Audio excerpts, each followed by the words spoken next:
Super Mario Brothers 1. Now this game is classic. This is a video game. When most people think of video games, they think of this game in particular. Now this game in particular has basically sold millions upon millions of NES consoles and put Nintendo on the map.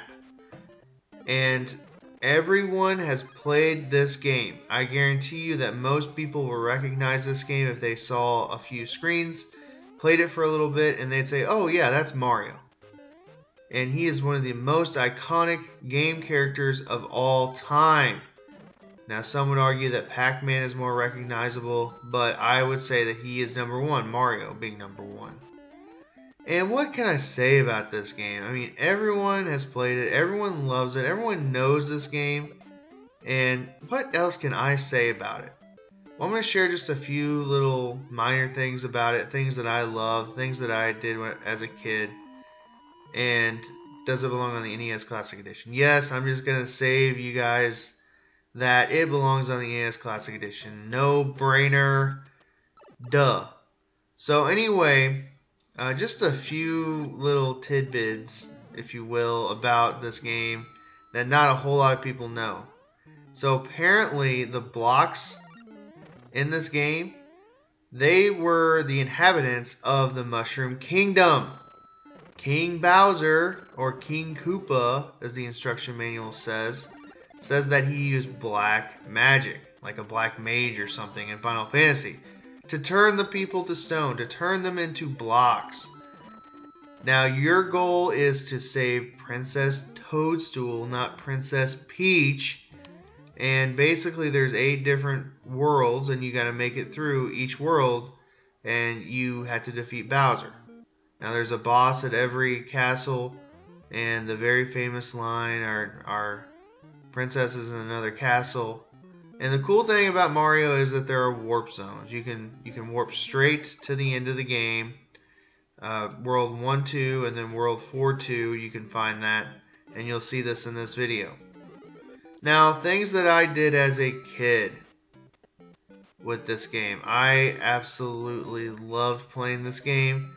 I actually played this more than Mario Brothers 3. I would say that I played this and Mario 2 probably pretty equally.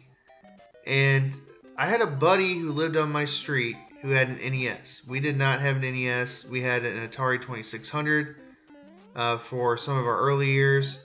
And we really didn't like this friend too much. He was kind of a jerk. But the one thing that he did have was an NES.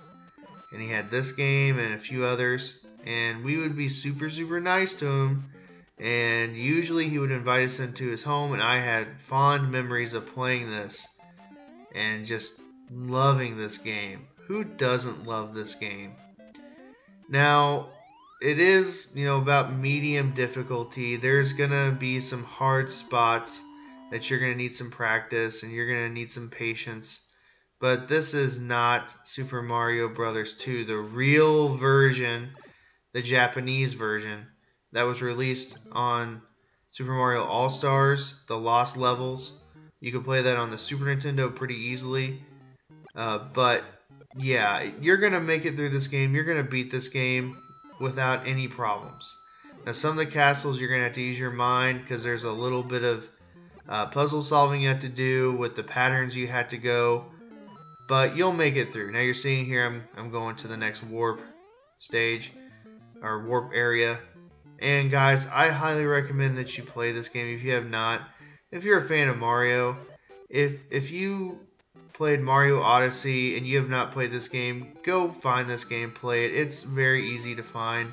You can find it on the Game Boy Color, the NES, the Super Nintendo, the Wii. There's just port after port of this game. You can find it very, very easily. Now, I think that this game will be included on the basically kind of like the virtual subscription console on the Nintendo Switch. And if they don't put it on there, they're pretty dumb. So we'll see if they do that. I'm pretty sure that that would be one of their top choices because they're supposed to release with the subscription classic retro games that you can play. And I'm sure this is probably like one of the first ones they'll have. Now you can actually play Super Mario Brothers Versus on the Switch right now, and download it, buy it, and enjoy it that way too. So let me know, guys, what are your memories of this game? What do you like the most about this game? Have you beaten this game? What is your favorite classic Mario game? This is up there for me. This is not my number one, but I understand the appeal and I love this game. And I understand the historical significance of this game. The impact it had on the industry, the impact it had for video games in general. So I'm going to let you enjoy the rest of this footage. I don't quite beat the game here, but enjoy the footage anyway. If you guys have not subscribed to me, please do so. It's going to put you in the running for an NES Classic edition from me that I'm giving away at the end of the month. All you have to do is subscribe. I'm also giving away some other games, Sega Genesis Classic on the PlayStation 4 and the Sega Genesis Collection on the PlayStation 3. Again, subscribe and you'll be in the drawings, guys. Anyway, thank you for watching, and I hope you guys have a great rest of your day. Also, enjoy the rest of this footage. Thanks for watching.